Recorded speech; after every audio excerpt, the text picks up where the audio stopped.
I mean, I would disagree with you about Jesus's character as well. I think Jesus was a lunatic. So, Oh, really? Jesus cast demons into pigs and the pigs go and drown.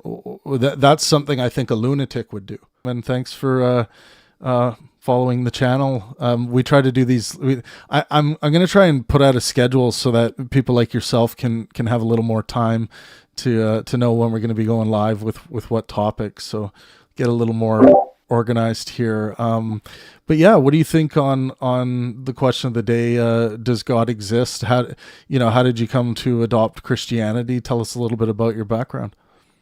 Yeah, so I was actually born and raised in a Christian church, Christian school. Like I did the whole, private school thing and everything like that. But I was like a very rebellious young person. I didn't really believe it all. I just kind of went with the motions. And when you grow up in a church, you're very pressured to kind of believe what everyone else believes. That's how you have friends, and that's how you get mentorship and all that stuff. So when it came to high school, my parents went through a divorce. I went into a major depression season. I became an alcoholic, and I started doing drugs, things like this. And I had this radical encounter with Jesus, and I completely turned my life around. Well, I didn't do it. I believe God completely turned my life around. So I was kind of overnight freed from a lot of addictions and a lot of things that were weighing me down. And so that's my personal experience with Christ. That's why I'm a Christian. I typically don't use that when trying to convince people, because I don't think it's very convincing, because I know not everyone has that experience. But that's where I'm coming from. I mean, first of all, I'm glad you found your way out of alcoholism and, and anything that was, causing you to be unwell. That's fantastic. And your story about, Jesus, God, being, saving you and helping you out, or being the reason for you to come out of, this turmoil is I've heard this story many times, and whether I believe it's just a very useful meme for human beings, or you believe that it's actually, some relation to God, the creator, I think it is a very good thing when outcomes like this occur. Would you agree? You. Would you agree with that? Yeah, man, this is why I was excited to talk to you, because I know you're charitable and good faith. And I appreciate that your first response isn't oh yeah, well, prove that's true or something like that. Right, I do want to get into kind of maybe the justification and all that. But I'm actually very fascinated with the conversation that was happening before I joined. Because I have a buddy who's into apologetics and stuff, and he hosts lives on TikTok. I don't know if he does anymore because it's shut down and stuff, but he would always ask people, if God was real, would you believe him? Or if Christianity was true, would you become a Christian? And so many people would say no. And to me, what that reveals is that the question at hand is not really the existence of God, but rather the character of God. Is he someone who's even worth following? If you found out today that he really existed and that Jesus really is the Son of God, the fact that you would still say, no, I still want nothing to do with him, I would flip him the bird. That is so interesting to me. Well, yeah, I mean, this is a position I would hold in a vacuum if I was only responsible for myself. But of course, none of us exist in a vacuum, and I can give you some reasons for that. And I am, by the way, everyone else in the room, I am going to go back and forth just with Brody for a while here, and if you could all mute, that would be great. Thank you. And Brody, what I wanted to ask you first was, so this experience with Jesus, can you take us through that if you don't mind sharing? Yeah, absolutely. I would attend these retreats. So we would go up for the weekend. I'm sure you're aware of a youth retreat. we would like spend a weekend at a camp, and we'd have guest speakers and stuff like that. And I'd become pretty accustomed to them. I knew how to go through the motions and all of that. But I had somebody who didn't know me, one of like the leaders that were there who I've never spoken to, basically read my mail. He kind of spoke like, it's what Christians would call like a prophetic message. So he like spoke things about my life that he had no way of knowing in my estimation. Things about the like addictions I struggled with, about my parents' divorce and things like this, and it totally caught me off guard. And he said that like I was trying to find peace in the wrong places, and that I needed to fully repent and make Jesus Lord of my life. And I was like, well, I already am a Christian, I go to church. And he's like, no, like that's not enough. You need to really truly believe. So I was like, all right. And I kind of like, it was a very emotional experience for me. And I remember praying, I think for the first time, sincerely, like crying out to God saying, please free me from this and I will give my life to you. And I felt this like warmth fill my body, and I felt the presence of God in a way that I like have never before. And I knew that he was with me. And ever since that day, like I haven't had those urges and I haven't had that depression. I've been filled with peace and joy. And it's what the Bible talks about when Jesus says you must be born again and like made into a new creation. That's really what I experienced. It's the best way I can explain it. Right. Okay. Very, very interesting. So this, and did you say it was a youth pastor who? The one who prayed with me was just like a volunteer youth leader. And this, and this was a person that had this information, that knew things about you? No, I had never talked to them before. They just said, hey, I have a word for you from the Lord. So I was like, that's interesting. Do you remember what those words were like? And I want to move slowly through this because I think it's important. The details are always very important to me of these situations. Do you remember kind of how it was framed? Was it vague? Was it generally applicable to others? Or were there specific things about your life that, like you mentioned, things that they couldn't have known? What were some of those things? Yeah, I just remember he specifically mentioned that he mentioned the divorce, he mentioned alcoholism, and he mentioned depression. And those were three things that I had been struggling with that very year. And I know that's not like unique to me. There's a lot of people that also have a combination of things, but I wasn't expecting somebody I'd never met before to know those kind of things. So that's what really caught my attention. Right. And so, like you already acknowledged, these are, divorce, very, very common phenomena, right? Like 50% or something now, I believe. Issues with alcohol, pretty common.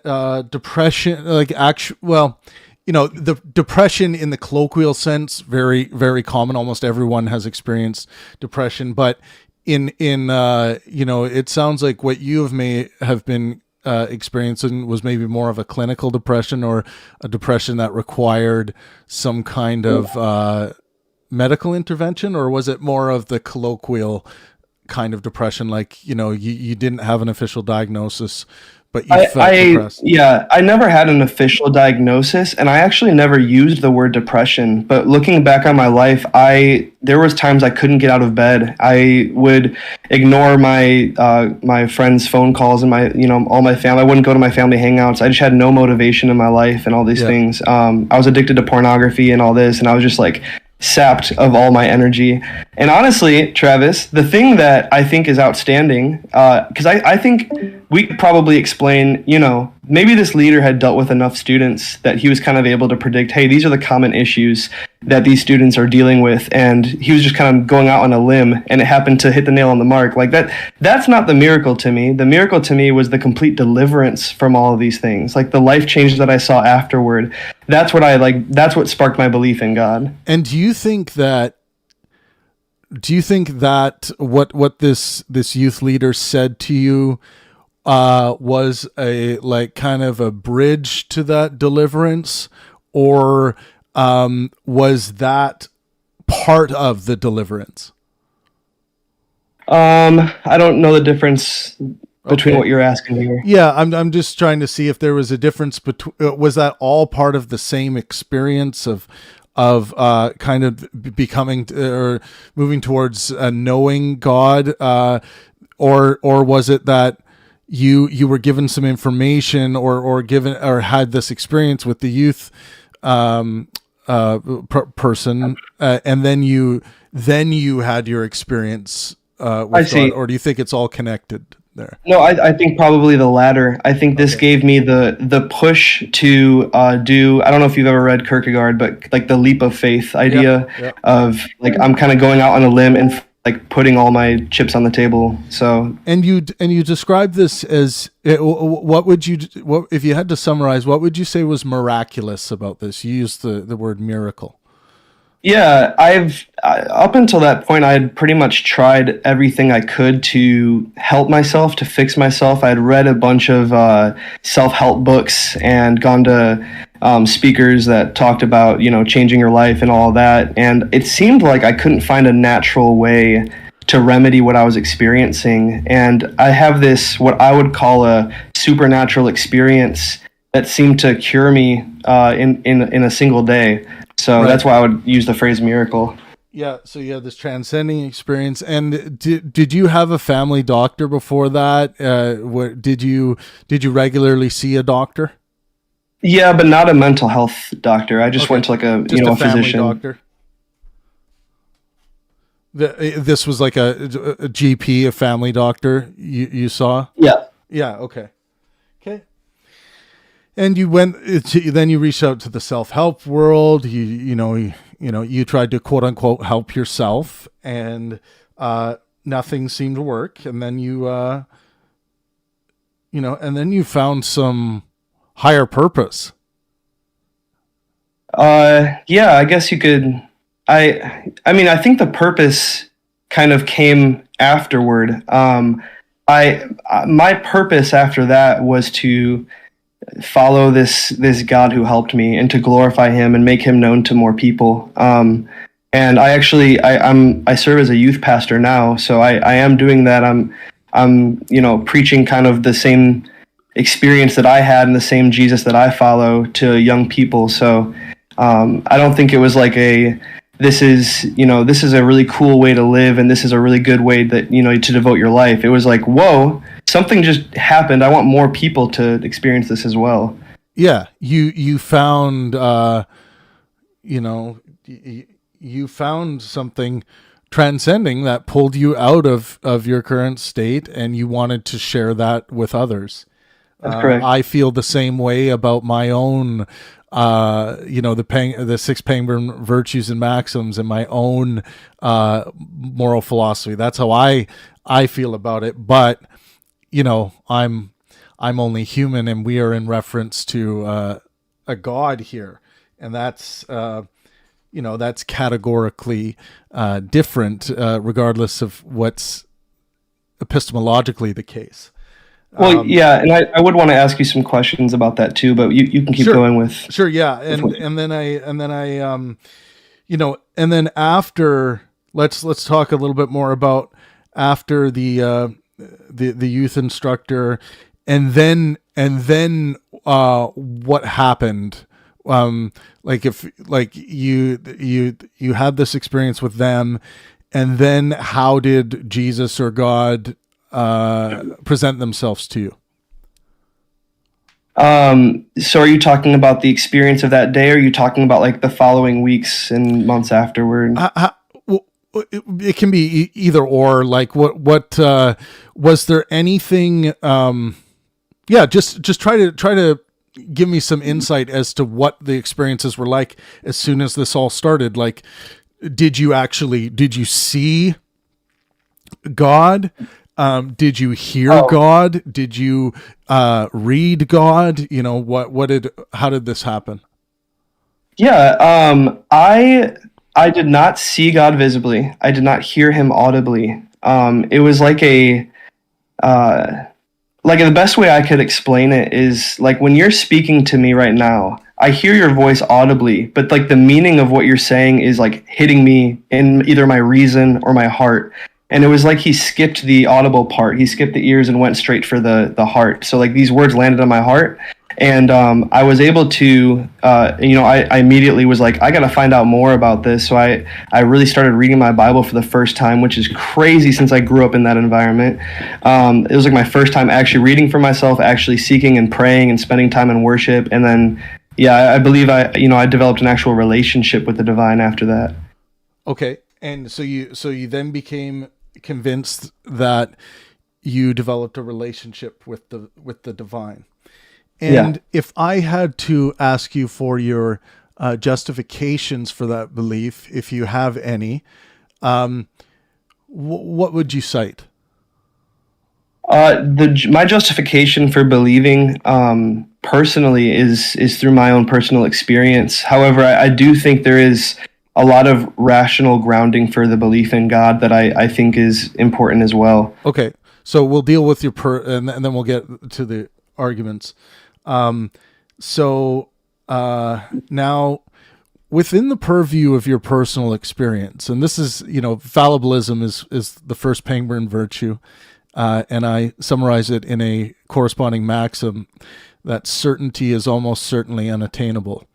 So, first question I'll ask you about your own personal experience is, could you be wrong about any or all of how you're attributing all of this, attributing this personal experience to God or the Christian God or any of this? Could you be wrong about all of that? Yes, and I actually agree with your first maxim. Okay. Okay, so I think that's great. That tells me that there's reason going on here, Yeah. as opposed to Yeah. just adopting a faith-based, faith as your fundamental grounding for this, because I think we'll eventually get into the difference, and I don't know how much time you have today, but I think we'll eventually get into the difference between faith and understanding that your feelings, your sentiments are creating particular attitudes within you. So we can scratch that for now. Well, can I ask you something about that? Sure. Do you believe that absent a defeater, you are justified in believing your experiences? It depends on the experience.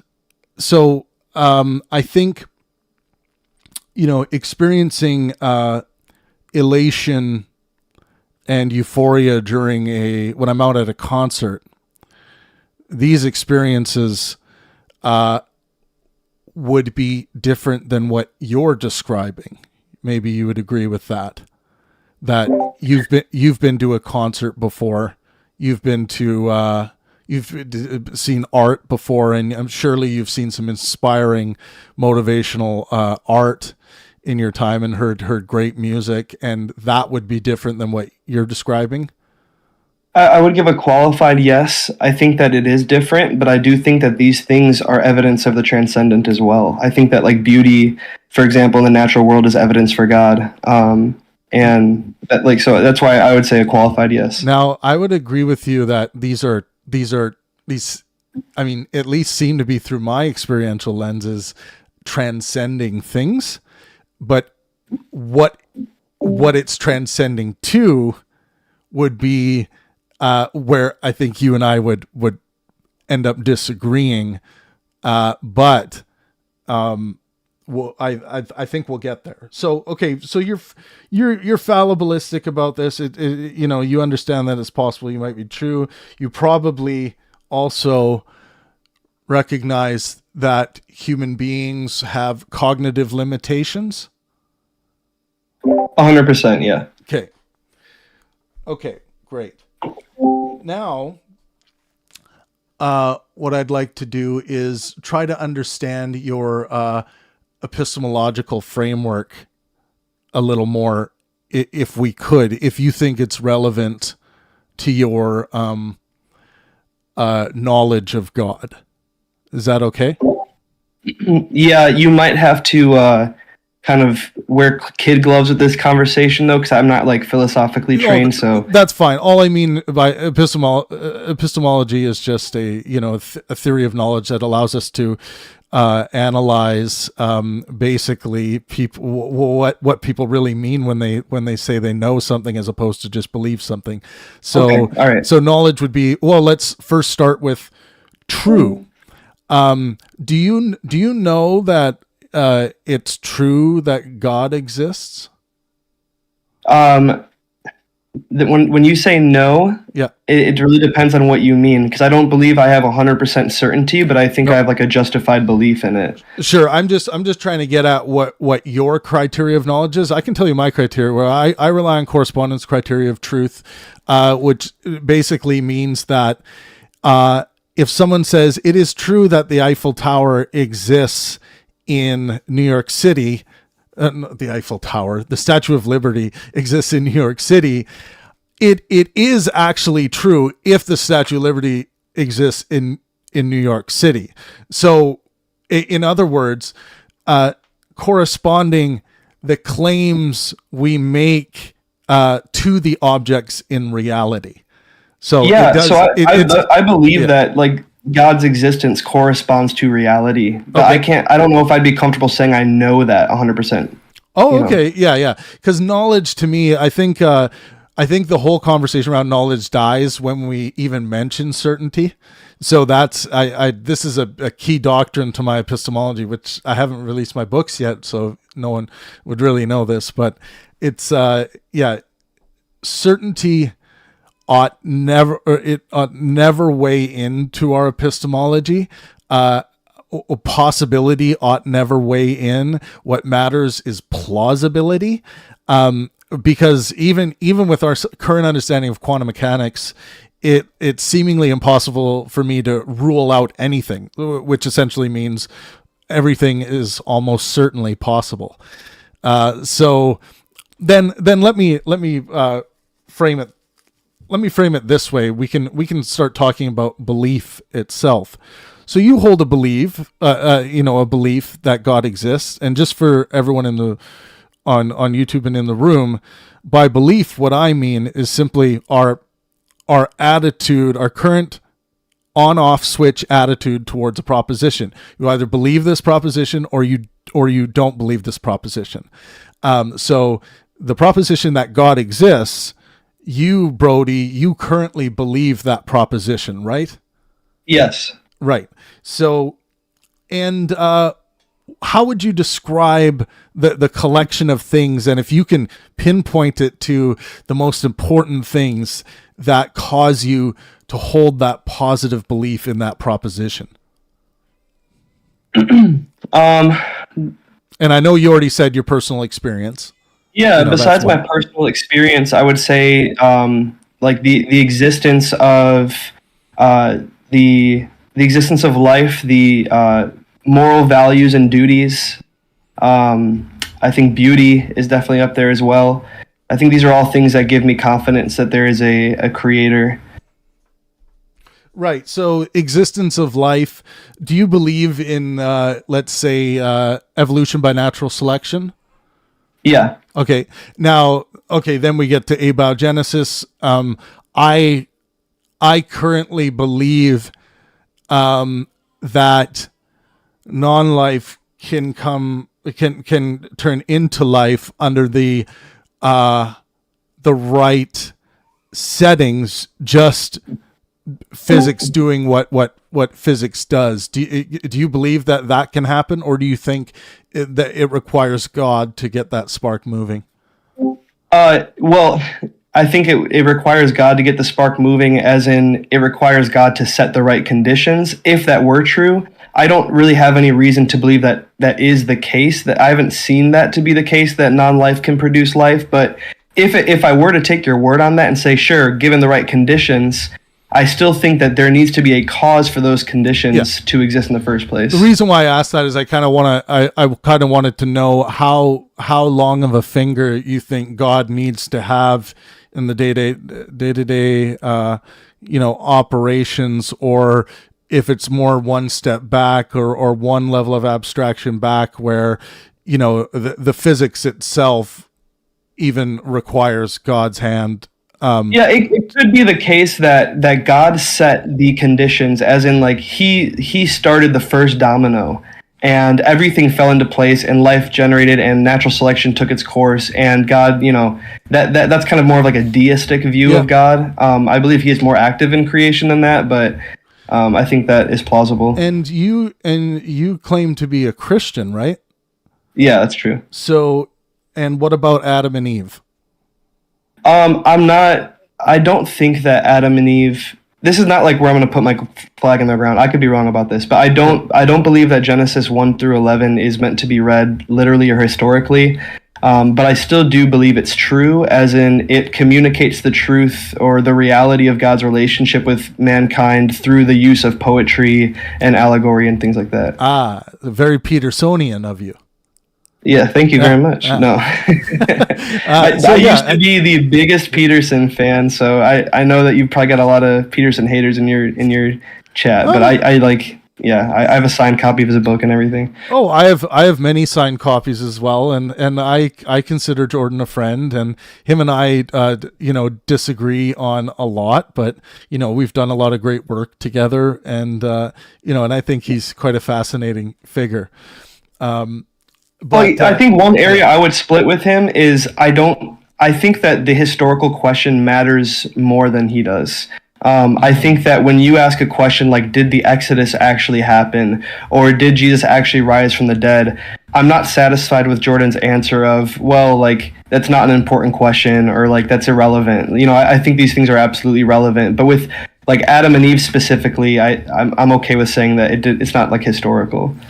And how do you, and when you, how about things like, a very, very big aspect of Christianity would be the resurrection of Jesus. How do you feel about the resurrection? Is this a something of a poetic nature, or is this a something that if we were there to measure it, let's say scientifically, as it was happening, this would be as solid as determining the difference between gold and silver?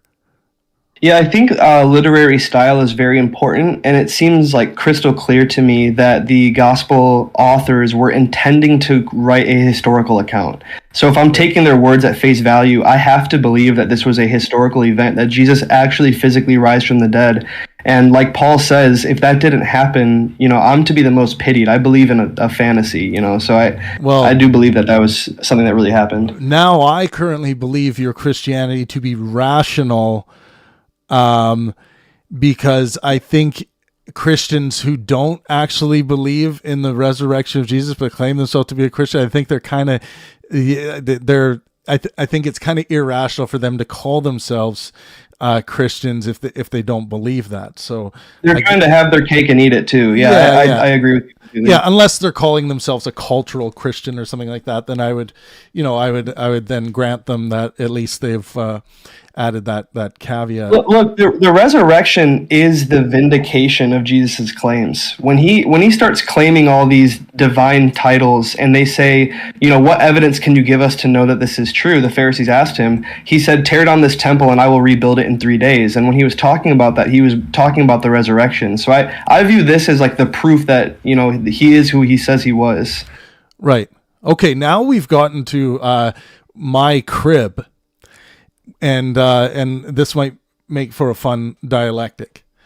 So we've talked about authorships and what we've talked about a little bit about historicity here, and ever since I was, I think, around 5 years old, I learned and heard about the Bible and Scripture, and something that popped into my mind that has been this, some might call it a disease, a bug, and not a feature, that we can't just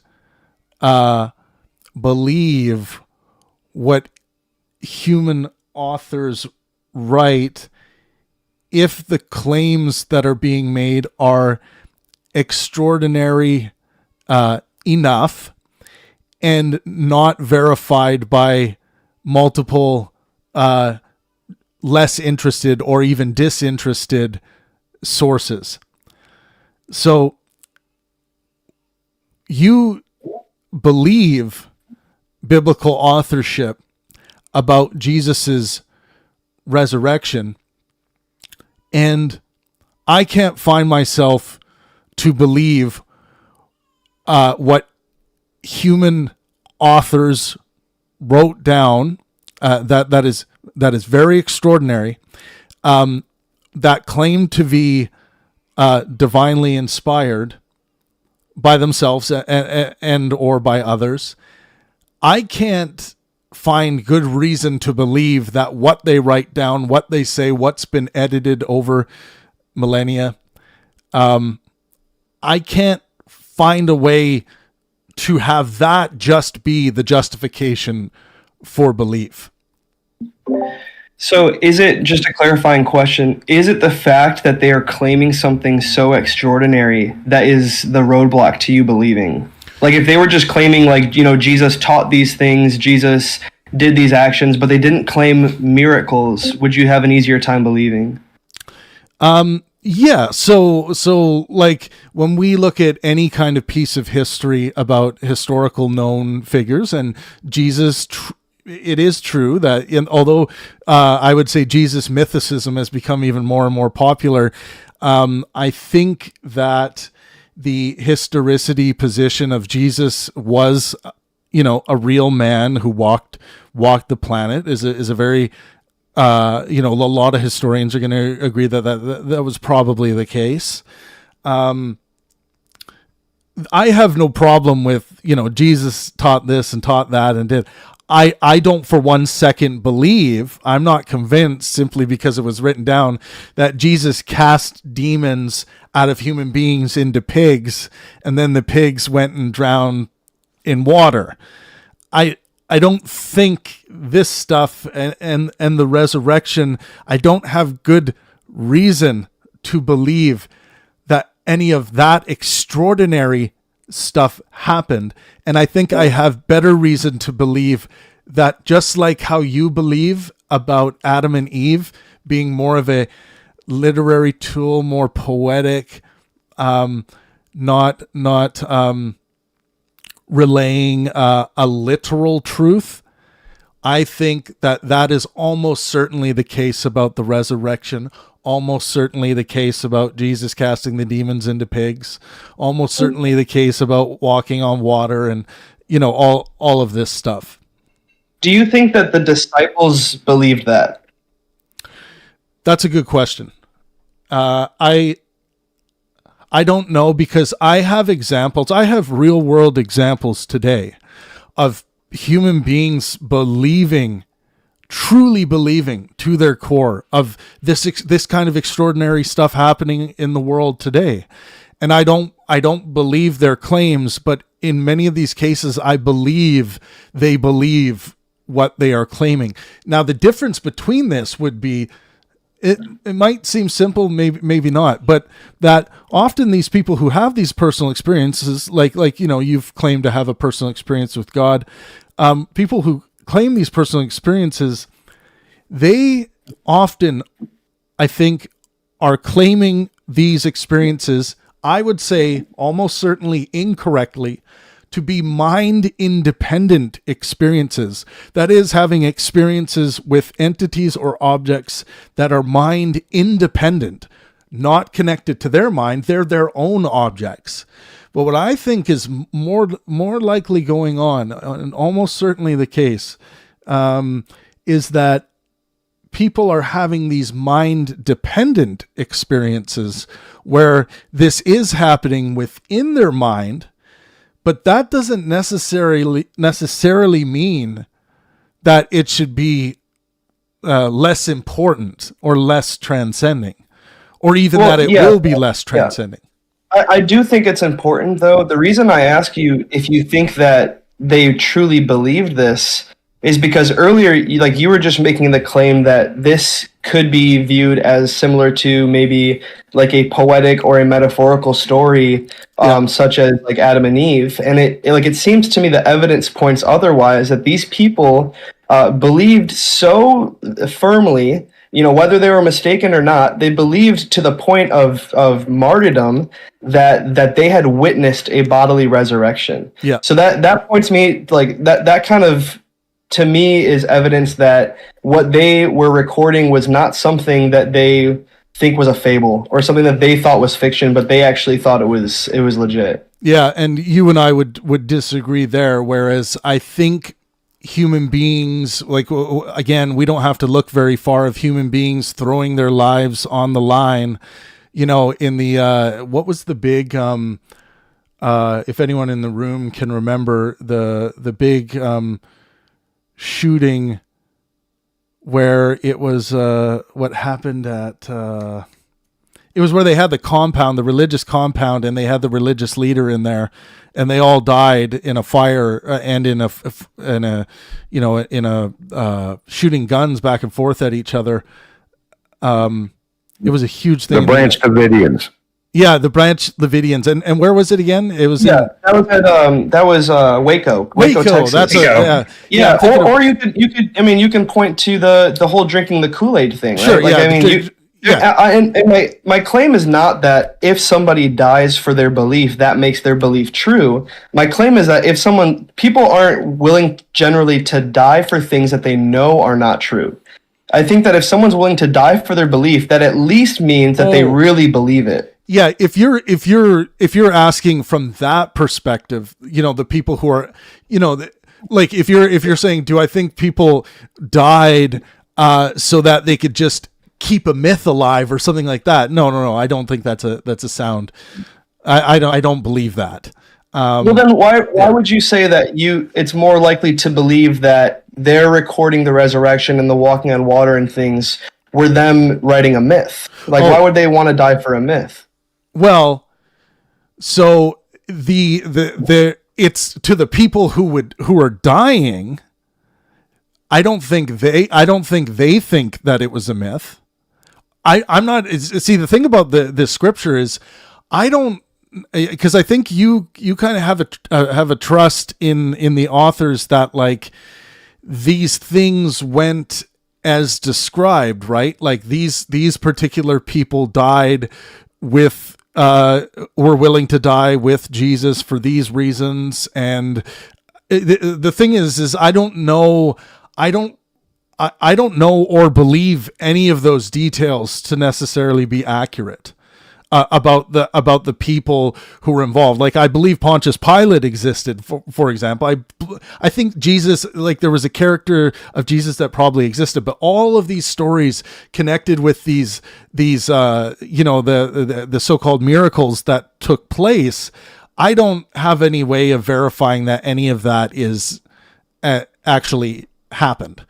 Unlike if I look at like a historical battle from the Napoleonic Wars, I have disinterested historicity, I have interested historicity from either side, and then historians come along and create what is a model that's based on the general claims and realities of what everyone was saying at the time, and then and not to lose the anecdotes of, say, Napoleon's side, because those are of interest still, and it's also of interest to see how the Napoleon side and, let's say, the Russians disagreed on numbers or whatever. That's also very, very interesting to me.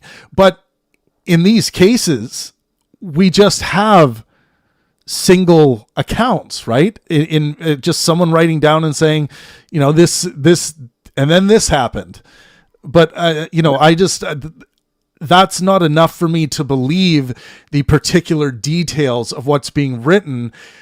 But, and the reason why I say stuff, and the reason why I say it seems more likely that these are like fables or stories or things that didn't necessarily actually take place literally, like they're written, and that they're more metaphorical, is probably for the same reasons that you think that about Adam and Eve, in that, like, the stuff that is being claimed here is out of the ordinary. It's not like Jesus then said this to his followers.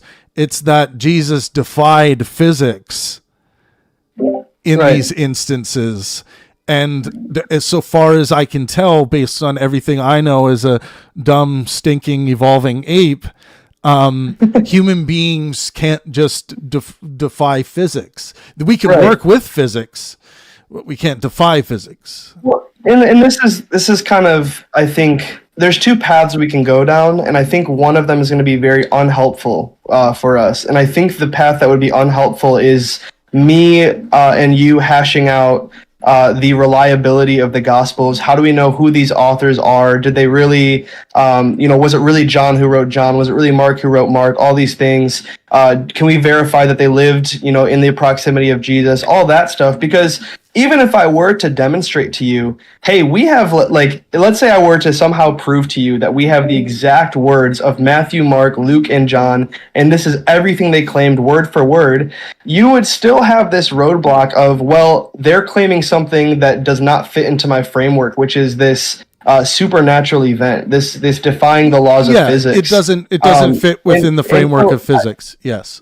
Yeah, and I think the other road we could go down is just to say, well, here's the evidence that we have. We have these people who were willing to die for the belief of this event that they claim to have witnessed. What is the best explanation for this? Was it a hallucination? Was it delusion? Was it, whatever, like, could it be? Or was it really what they say it was, which is what I believe, like what they recorded was something that they truly believed that they witnessed. And, I think that's, I think they truly, okay, if we are to grant that this stuff occurred and the people who were said to be involved were involved, if it's likely, highly likely that they actually believed, in this phenomena in these extraordinary events, and died for those reasons. I'll grant that, but I don't want to move by authorship just yet, because I still want to know what causes you to believe here's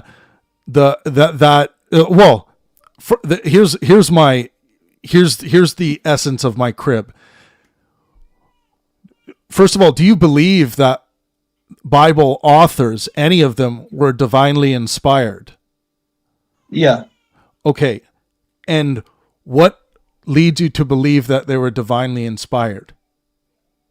I think that the script, you're going to hate this answer, but I really believe that the scripture is self-authenticating. Right. So I think that the way that you have, all of these authors that were writing from different countries, different time periods over, however many hundreds of years, and they all come together to tell one story, that Jesus' life was prophesied, hundreds of years before he came.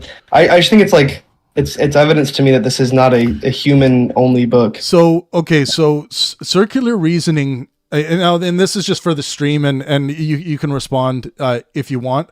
But I'm going to read this for the stream, but circular reasoning should never be used as evidence for anything, in my opinion.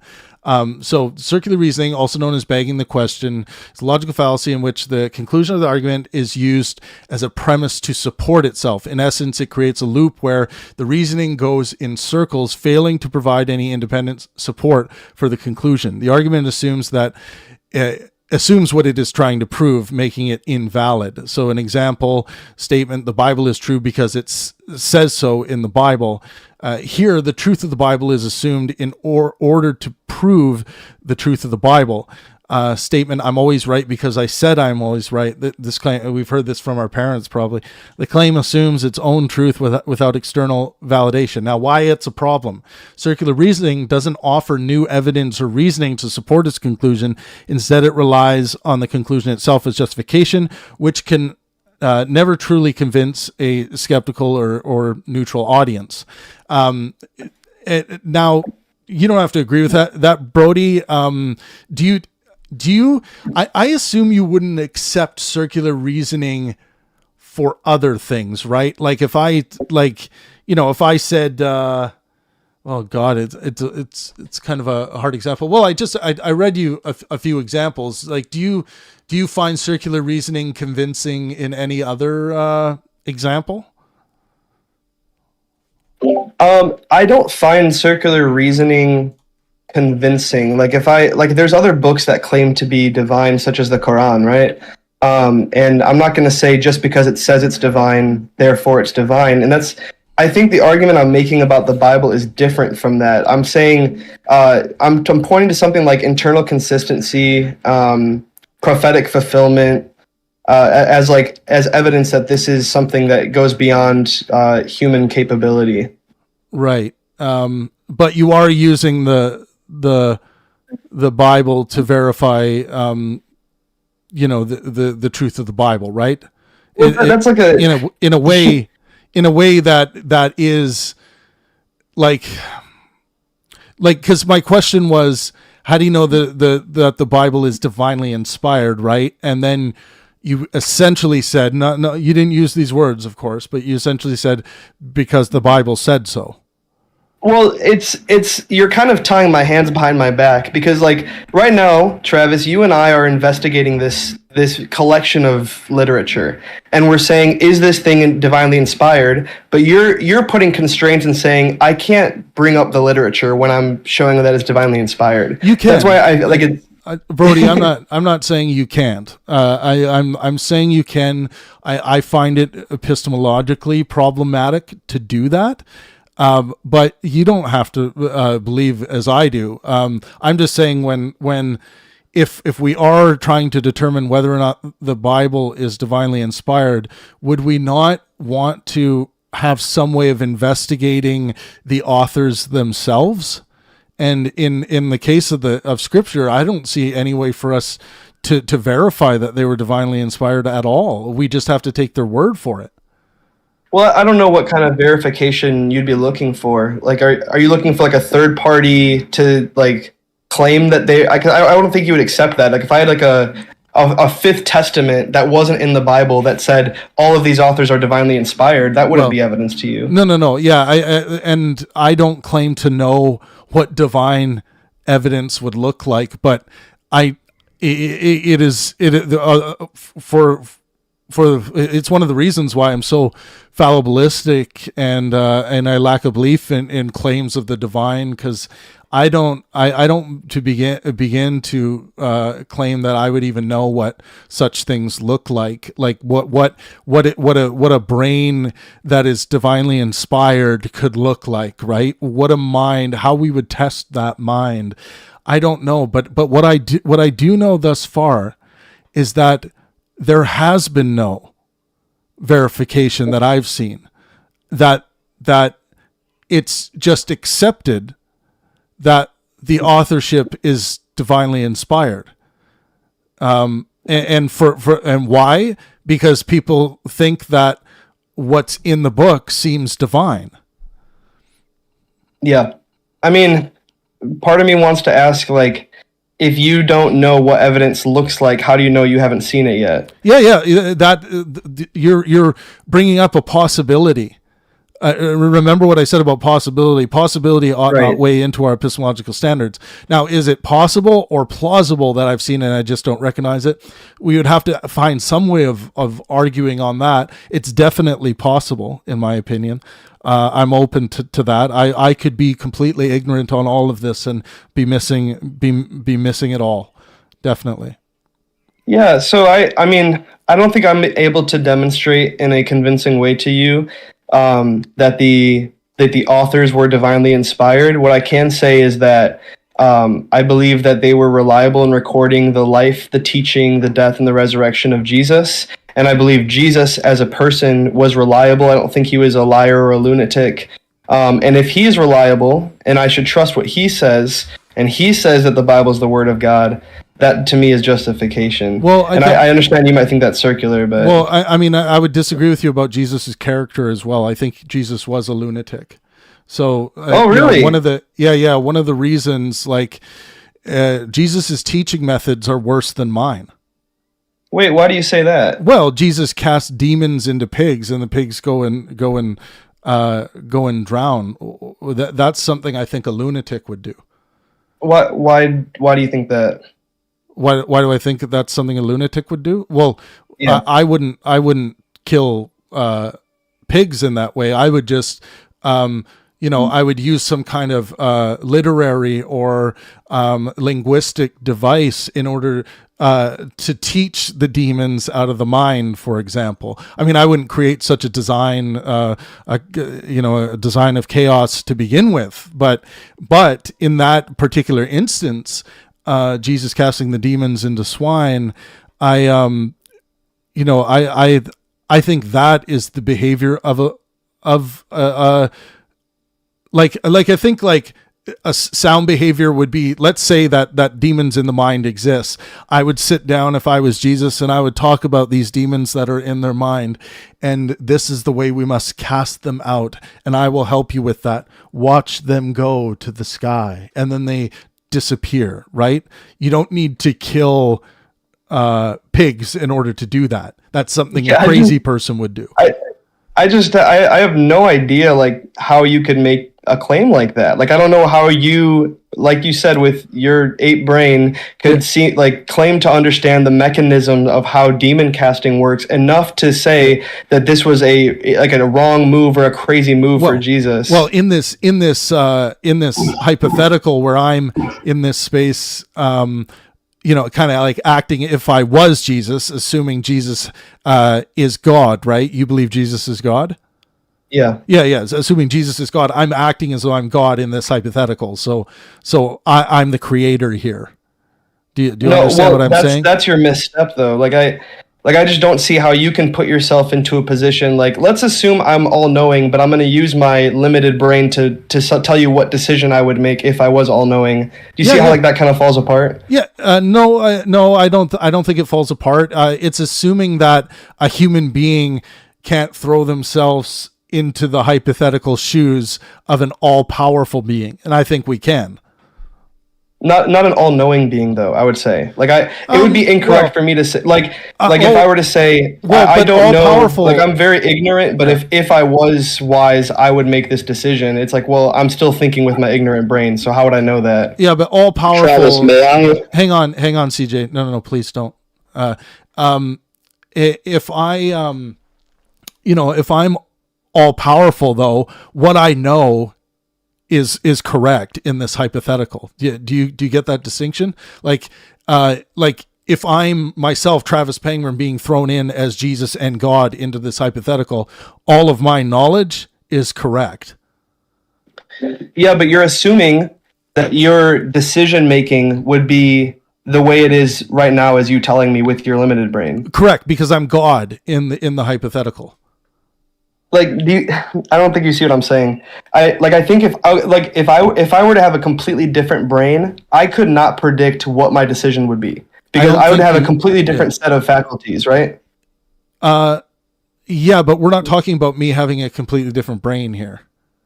Yeah, you are. You're saying if you had an omniscient, all-knowing brain, then you would do X, Y, or Z. And I'm saying, how could you claim to know what you would do? No, I'm throwing myself into the hypothetical with my brain, with the power of God. That's what I'm doing. That's not your brain then. That's a completely like ontologically different set of reasoning that you're going to be using. Yeah, I mean, I see the disagreement here. Can I just disambiguate really quick? Just be very quick because I'm seeing this as a disruption. But very quick. So, Brody, it's not about all-knowing, it's about all-powerful. Travis is making a claim about an all-powerful God being limited to only doing pig possession, like demon stuff.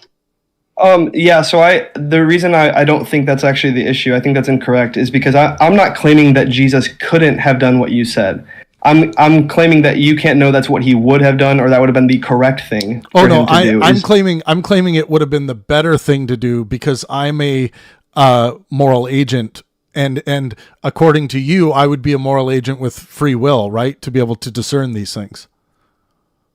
Yeah, but you would also know like the outcome of every one of your actions, right? Sure. Yeah. Yeah. Yeah. So if you That's were, why I let's say, mentioned, Brody, that I wouldn't create such a show.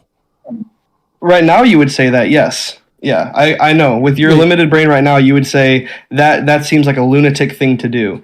Yeah, but if you were in the shoes of God and maybe you had some knowledge that you don't have right now, then you would see, oh, wait, this actually makes a lot more sense for me to do. Yeah, you're saying you're again appealing to the possible world.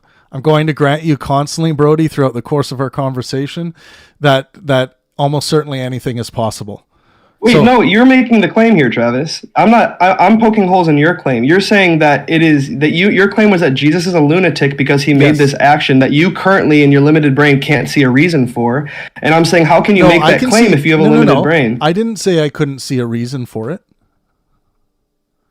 Then, how are you claiming that it's a lunatic action? There's still reason for why lunatics behave the way they behave. You know, like I think, you know, in this situation, I could see that, like, Jesus, or the argument God might make if God was in the room right now. Well, you know, I had to show them something that would you know, cause a real stir. So I had to show the pigs dying, or else they wouldn't get the message. There has to be something dying here, or else, like, it's just going to be some lesson they might forget. There's a reason. Yeah. Yeah, and I think that's the reasoning of a lunatic. That's all I'm saying. All right, I think maybe we can move on, because I'm not convinced by that. Also, cursing the fig tree, right? We can talk about that. Yeah, again, I'm not sure the significance of it, but I don't have enough knowledge to say that this was an incorrect or unwise action by God. Well, I don't think you're going to, as a Christian, you're not going to look at any of this as bad or incorrect, right? Because you already assume it's good and correct.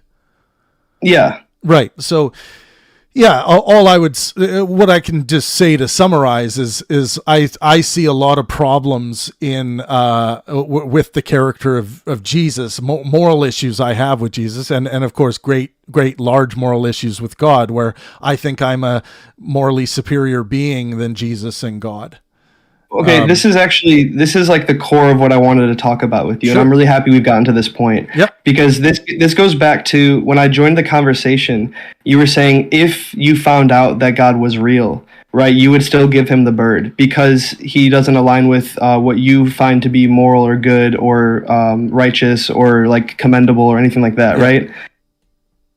I just think, like, if I were in your shoes, I said that in a vacuum, though, Brody. Just for the record, I said that would be minus, like, your kids, my kids, and just if I was in a vacuum, I would feel morally righteous enough to challenge God. Yeah. Yeah, I think that's.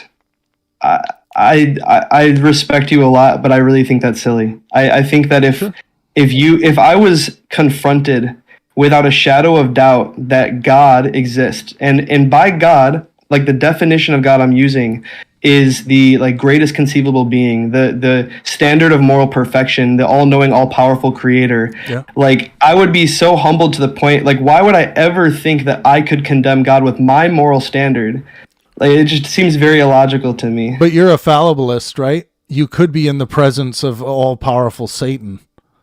Well, no, that's your hypothetical was you're kind of switching it up now, right? Your original hypothetical was if you were confronted by the Christian God. Yeah, but but you're confronted with the Christian God. Okay, sure. Yeah, I think you're right there. I think I'm moving outside the hypothetical. Okay. Yep. Yeah, so you're confronted with the Christian God, who is defined as the greatest conceivable being, the standard of goodness, the you know, all-knowing, all-powerful creator. And you would still, I think it would be foolish to say, I know more than you, or I have a better idea of what is moral than you. I just think that seems very illogical to me. Yeah, so it would be foolish by your standard of? like the definition of what God is, I think. Yeah, exactly. So it wouldn't be foolish by my standard because I would be upholding my moral quest to maximize well-being for myself and those around me. Well, why does your, again, this is in the hypothetical, the Christian God is true, right? Yep. He is the standard of goodness. I know you don't believe that, Travis, but in this hypothetical, the standard of goodness has confronted you, and you're going to say, no, my fallible brain is better than yours. Like, that sounds so silly. Well, I would say, I mean, yeah, okay, if the hypothetical is that I believe that he is the standard of goodness, I of course wouldn't respond that way. But the hypothetical is that I, as myself, here's the hypothetical, and I'll give it to all again so everyone knows. So I, as myself, come to realize epistemologically, I know that the Christian God exists. I don't agree that this doesn't mean I agree that they are the absolute arbiter of good and bad. So I think you're changing the hypothetical from what it was. So under this hypothetical, I would confront God and I would say, yeah, leukemia in children. Why would you create such an insane design? It's disgusting. You should have left that out, and a seemingly infinite amount of other things you should have left out. And so now, but if we want to go to your hypothetical, the new one you've just created, and maybe this will make more sense to you now that we've clean this up. But in your new hypothetical, if I was convinced that God was the absolute arbiter of good, then of course I would think God is the absolute arbiter of good. I am in the presence of good. That's not, I'm okay with your hypothetical. I'm not even trying to claim you're convinced of that. I'm saying, like, if you right now with your current belief system, right, I've seen your content. You've pointed out all the things that you think are atrocious in the Bible, all the things that you think God has done wrong, right? You still believe that. That's fine. But if you're confronted with the definition of God, like the standard by definition of goodness, then by default you must be wrong. Like, no, there's no way around only it. That's only if I believe that aspect of God, that he is the arbiter of good. That's the second hypothetical. That's different than the first one. Okay, I think you believe that morality is subjective, right? Ultimately, yeah, it is. Yeah, I think the best way to go about morality is to identify a discernible moral metric. But ultimately, you know how you weren't a Christian before, and you were turned on to Christianity. This happened through your sentiments, through your subjective experience. You adopted it because it felt right to adopt. Okay, that's an epistemological you point agree that with making. That, right? And that my point is, this is like, I think I can just point out the discrepancy we're having. Okay, I think that if you believe that morality is subjective and you were confronted by God, then that claim that morality is subjective, that it's like, Travis, you have your morality, God has his morality, you guys can just kind of duke it out and see whose is better. I think that would just be obliterated, that whole paradigm, because if God exists, then there actually is an objective standard for morality that you are wrong about, no matter how like fervently you believe in yours. So hang on. So in the second hypothetical, again, you're addressing your second hypothetical. You're right. No, even if you disagree, you'd still be wrong. No. The first hypothetical, no. I'm only wrong because God says I'm wrong, or other people say I'm wrong. I'm not internally convinced that I am wrong. So from my perspective, I'm going toe to toe with God on something I feel righteous about and I believe God to be wrong about. But if you're first saying he can't be wrong because that's what God is. God can't be wrong in that situation. I'm saying that I am not convinced of that in the first hypothetical. In the second hypothetical that you set up, I am convinced of it. Yeah, but in the first hypothetical, you not being convinced is completely irrelevant in my view. Right. It's irrelevant to you analyzing me in that situation, but it's not irrelevant for me who is not convinced.